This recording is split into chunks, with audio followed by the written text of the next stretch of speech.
All right then, you lovely lot. Welcome to Budget Cars and Bikes and to something we've seen before. Some of you might be getting a little bit confused about why we've got the CarPod Go Pro here again, because we've done a review on this. Thank you so much to you guys who've actually watched that. Some of the guys that have bought some through the affiliate link. Really appreciate that. It's a great bit of kit, it has to be said. But there were some issues with the kind of beta project ones, as it were. There was some issues with the rear view camera. Now, these come with a rear view camera, as I'm sure you know. I'll stick the link in up here at some point throughout this video, and then you can see the full review we did of this. It is an amazing screen as well. 700 nits, full HD, 1970 by 720, I believe, the high definition resolution for these. Android Auto, Apple CarPlay, Google Maps, all that kind of stuff, all inside the CarPod Go. As I said, the link will be up here somewhere for you to see that. Anyway, back to this. There were some issues with the rear view camera. When you actually put it into the rear view camera function, it would make the screen go blank, basically. It would just go black. You'd have to restart everything. Bit of a ball ache.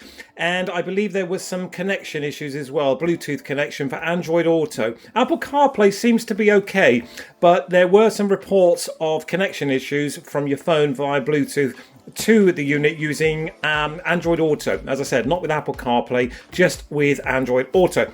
But they've done an update, so they wanted us to kind of review this, not review it, revisit it, as it were. There is a firmware update which has fixed all those problems. So for you guys that, as I said, thank you so much, have actually bought some of these through our affiliate link or wherever you bought it from, it doesn't really matter. But for you guys, there is a firmware update where you may not know about, because if you didn't register it with your email address, they may not have pushed out the notifications to tell you there is a firmware update to fix the issues, the bugs, as it were. You often get bugs, obviously, with these kind of new innovation product, these tech screens, mobile phones even. It just happens. Anyway, there is a firmware update. I won't waffle on too much. What I'll do is that I'm not even going to bother unboxing this for you guys. We've done that. As I said, the link was up here or will be up here, and I'll stick it in the description as well. There's just a firmware update. It couldn't be simpler. You just basically get yourself a USB stick and you go to the website and you download the firmware and you load it sideways, as in side load it straight into the CarPod Go. I'll show you all of that in a second.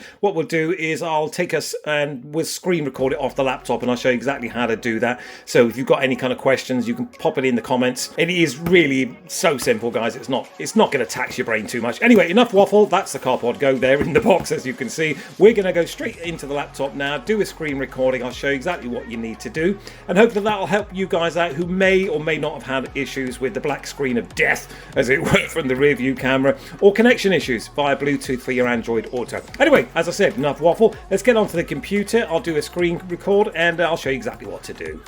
Okay guys, so here we are on the CarPod Go website, the carpod.com, as it were. If you just head along to here, I'll leave a link in the description. All you'll have to do is effectively go straight to downloads where we are now. You'll see here products, etc, etc. The one you're going to be looking for is the T3 Pro, of course. If you just quickly click into there, you'll see all the previous firmware updates that there've been. There's been quite a few, to be fair, and all you will do is you will press the download beta firmware, which is the 0.2.29. that will download. I'll just give you a quick overview of what that does. It says here you couldn't preview the file. That's fine. It'll give you a warning that Google couldn't verify the download. I've downloaded this 5 times and I've scanned it with an antivirus. It seems fine. That's the message you'll get effectively. You'll press download anyway and it will go straight into your box just up there. We'll let that download and then I'll cut back in. I'll tell you exactly what to do next, guys. Okay guys, so on the PC you will go to your folders. Just inside there you will find your downloads folder. We've popped it onto the desktop for the time being. It's a compressed zip file, but what I've also done is made a little folder here. I popped it into there and then unzipped it just so you can see what it's all about. It's just the generic stuff you would expect to see if you were updating your Android phone, etc., if you did kind of side loading on that kind of stuff. But that's where it'll be. If you want to put it on your desktop, you can obviously just go to your downloads. Obviously that's where it will go. So you will then effectively grab all of this file, put it onto a USB drive, any USB drive you like. As you can see, it's only 106 megabytes, so it won't take up a huge amount of room. Once the file's on to the USB USB drive, I would suggest you format it before you put it on there. Just use any old generic USB drive. Once it's on there, then grab the USB Type-C to USB adapter that you've got inside your unit, well, inside the box as it were, for your unit you've bought.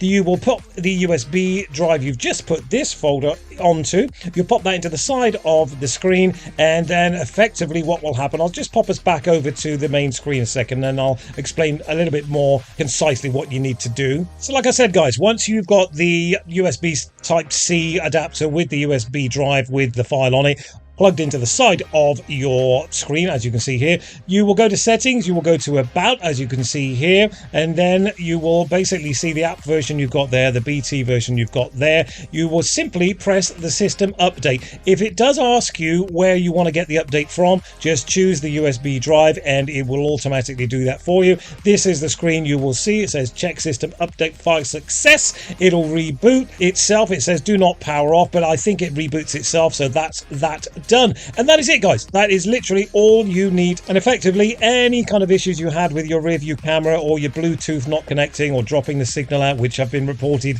multiple times, that's the solution. You basically go straight to downloads. As you can see, the T3 Pro there. I've showed you where the update file is. I've explained where to put it and how to put it onto the screen. And once it's rebooted, you should be good to go.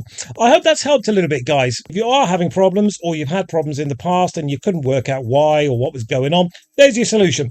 That there, the firmware update. I hope it helps, guys. If it has, consider giving this video a like, a share, a thumbs up, and yeah, we'll catch up in a couple of weeks. Thanks for watching. Again, I hope it helped. Take care now.